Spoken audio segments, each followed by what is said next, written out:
The following video contains spoilers, sarcasm, lies, exaggeration, drug references, unhinged ranting, crude humor, sex jokes, disregard for canon, and a lack of concern for your political beliefs. Honestly, I don't take myself too seriously, and neither should you. Previously on Sarcastic Summary, Korra left his highly successful run making fun of Steven Universe to seek new opportunities with The Legend of Korra. Views were lower than anticipated, with a shocking twist that YouTube was now withholding money for swearing, because God forbid you talk to a normal person on the internet. In a video marked not for kids, so armed with a bar of soap and continued lack of concern for taste, Korra returned to Legend of Korra to finish what he started. Korra and Asami are going to bang, Bolin is a simp, Mako is irrelevant, Tenzin wants to leave his wife, Lin still has compromising nudes of Tenzin, and Aemon is being carried by Steve Blum's voice acting. On with the show!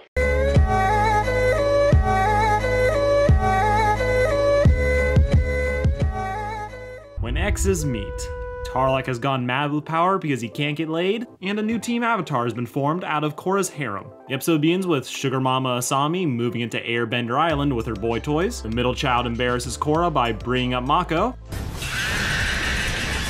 That face will haunt my nightmares, but the two of them are chill. They've both moved on to each other, and they're getting clam jammed by Make Room for Jesus Tenzin. Rip lesbians. Dragging them to the police station where midlife crisis TARRIOK has decided to screw over the city because he can't get any. Hasn't gotten the news about Korrasami yet, TARRIOK tries to get Korra back into his fan club. She tells him his hair is stupid, and the meltdown begins.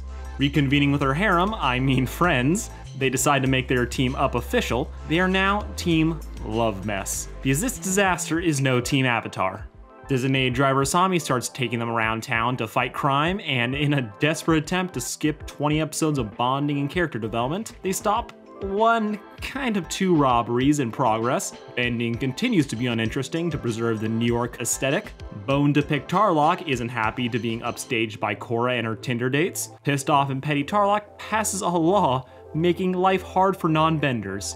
You know, the people we pretend to care about. Going full police state, Forky runs the city. Korra tries to step up and stop this, but Tri-Braid isn't backing down, arresting Asami to really stick it to her. Don't worry, I'll save you! We're in here too? Hold on, Asami! Dragging her get out of jail free card to the station, who fails because Tenzin didn't sleep with this police chief. Not able to sit by and let Tenzin fondle his way around the law, as Beef Korra heads to City Hall to see T-Lock, who assumes this is a booty call and sends his assistant home. Korra tells him to go to hell. It doesn't matter how many of her exes he throws into jail, she'll never be that desperate. Snapping, he throws water at her. Using the decor to her advantage, she wrecks the office and his pretentious hair. On his last legs, he uses his secret party trick, moonless bloodbending, restraining her and throwing her into the back of his van. A situation that should have you worried. Then you realize this show is T for teen, so there's no reason to be worried. Out of the past, Korra gets some flashbacks about Aang. Mako realizes Asami is a dead end, so he's back to pining for Korra, and Amon continues the crippling all the bad haircuts in the show. So a bit on the nose, Korra is trapped inside the closet. TARRIOK leaves her to possibly starve to death. Over on Airbending Island, Tenzin continues to impress by not strangling Milo, rushing over to find his crib has been destroyed with an Equalist buzz toy there to make it look like it was them. TARRIOK is playing dumb, a stretch, I know, and the cops are useless. So, Needs My Ex Tenzin calls in the toughest person on the street, Lin the Punisher Beifong. Saving underutilized Asami and the other two, they are now on a hunt to find the Avatar, who is so bored she decides to give meditation a chance. Getting flashbacks to Working the Beard Aang and Sold Out Toph, together they bring in a gangster named Yafone. Yabone?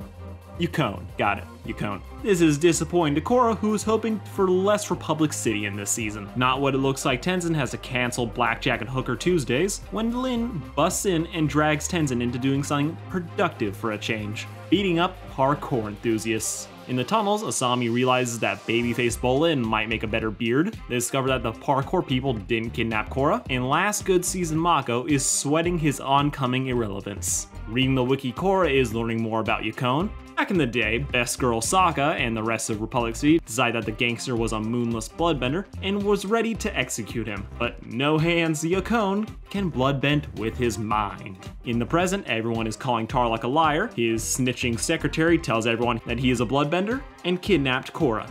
In a bind, TARRIOK puts everyone else in one, running away. Finally able to complete her binge, Korra finishes the rest of her show, and learned how a still badass Aang used his nightlight to overpower Yukon's blood puppetry, and then stripped the Irishman of his bending. Putting it together, Korra realizes that TARRIOK is Yukon's son. Rich white guy levels of confidence TARRIOK still thinks he's gonna come out on top, only for the real top dog to make an appearance.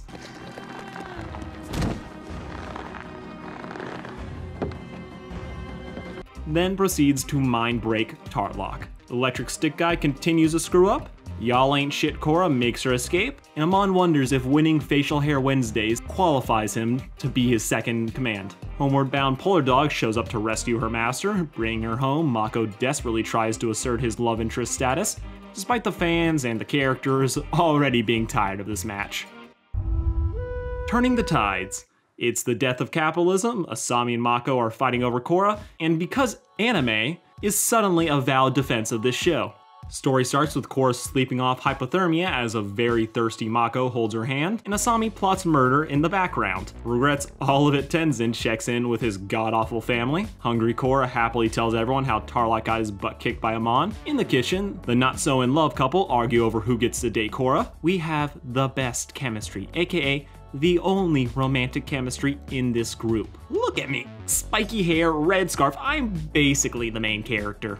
Gonna be real fun watching the writers phase you out. Say what now? In the front yard, Tenzin and Lin decide they still like each other, then a relieved Pima gives her kids to Lin and pieces the hell out. 2 seconds with Milo makes Lin regretting not having kids. In the city, Amon is taking out the members of Tenzin's Blackjack and Hooker crew, launching an airstrike on the city, with blimps bought by Fuck the Poor Ford, who is Asami's dad. On the ground, the writers continue to pretend that the Avatar mobile will ever be a thing. Only adults can sit in the front seat, so Mako is stuck in the back. Mechas, yes, mechas, attack City Hall. Team Harem tries to help, but have left Air Island unguarded. Should have framed more cabbage people in, realizes she's gonna die for her ex's family. Stole her man Pima, conveniently has her water break and has to leave. Going ham, Lin fights the Equalists. The kids try to justify their existence by helping. Fart bending is a thing, and provides a perfect time marker for when the writers gave up trying to make airbending cool. Better late than never, Tenzin shows up and gets to meet his newest parasite, Rohan. Dipping with his family, Lin decides she'd rather fight an army than change another diaper. She gets defeated, then Amon unbends her.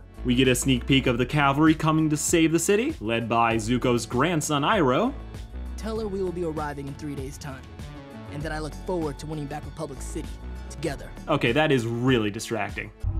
TARRIOK in the closet. Things are looking pretty bleak. The Navy gets Pearl Harbored, Team Harem splits up, citing a lack of chemistry, and TARRIOK releases his tell-all book, How My Father Abused Me and Made My Brother a Communist. Team Steampunk has taken over the city. Ford is giving another speech about how Star Wars is better than Lord of the Rings. Not Again Korra keeps getting partnered with stock bad boy Mako, who makes one last attempt at keeping the conversation going, but Korra says she's tired and they'll talk later in the morning, which she won't. The CGI fleet has finally arrived with the cameo Iroh. The planes pop in to complete this World War II reenactment. Now, the fleet is gone, and Korra is stuck carrying another firebender. Wishing he was in another show, Iroh must ask the hobo to tell the other fleet to hang back, and because having Team Harem actually work together would be too much to ask, they get split up again, with underachieving high school star Bolin and L'Oreal commercial Asami going to destroy the airplanes, while Diet Zuko and Korra go to take out Amon.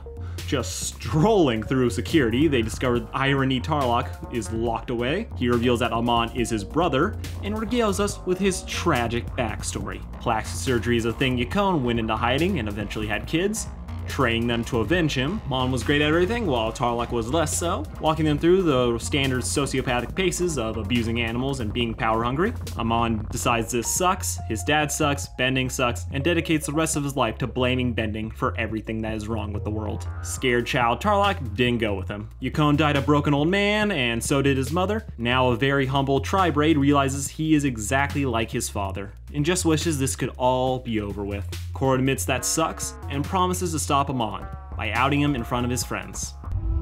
Endgame. Amon shows off his makeup skills, Korra eats humble pie, main character syndrome kicks in, then studio gives us a straight kiss at the end that impresses someone. Starting with the mandatory side quest, who get caught in an electric fence, thrown in prison. Evil dad shows up to rant at his daughter about why poor people are terrible for killing her mother. She claps back that she wouldn't have wanted this. He claps back her mom would have hated her choice in men. That's fair. Bolin gives one line about not being able to metal bend, which will eventually be an entire character arc that I refuse to take seriously. The dog saves the day, Asami beats her dad, and Iroh wings it and is able to shoot down the planes. Thanks for looking out for me, Aang. And again, that is so distracting. Ruining another rally, Mako and Korra try to out Amon as a bender, calling his victim backstory BS, but Amon committed to the role and wears makeup. Then in a power move, shows off the airbenders. While running to save them, things get chaotic, but can't catch a break tense and is able to get out with his family. Final boss music starts though, and Amon is hunting shitheads.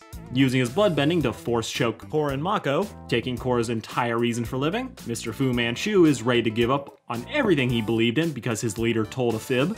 Only cool when he's using Lightning Mako finger bangs Amon, grabbing Korra and booking it. Amon is broken and proceeds to try and debend Mako. But digging deep and unlocking the power of air, Korra blasts Amon out a window, who then does the stupidest thing ever by shooting out of the sea with a water spout. Running away, he grabs his brother, swearing that this time it will be different, that it will be just them against the world. But TARRIOK saw the script for season 2 and refuses to let himself or Amon get screwed over like that, committing a murder-suicide that I am still shocked that they were able to get away with on TV. Returning home, Korra is bummed she can only use air, but Tenzin's brother Boomy, the party animal, is here to liven things up. Taking a trip to ruin Katara's day, who reveals that she can't fix Korra. Leaving to take a walk and possibly commit suicide, Avatar Aang shows up to save her and this show, helping Korra get her powers back. She then kisses Mako because why the fuck not? Korra starts fixing all the benders Amon broke, starting with the best character in the show. And Korra looks happily to the future, believing that this is the beginning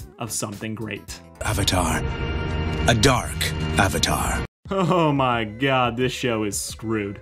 Okay everyone, like, share, and subscribe, get the symbiote off by hitting the bell, praise me and hate me in the comments, doing a real talk on Legend of Korra, so stay tuned for that. Peace out, Sarcastic fans. You all stay honest.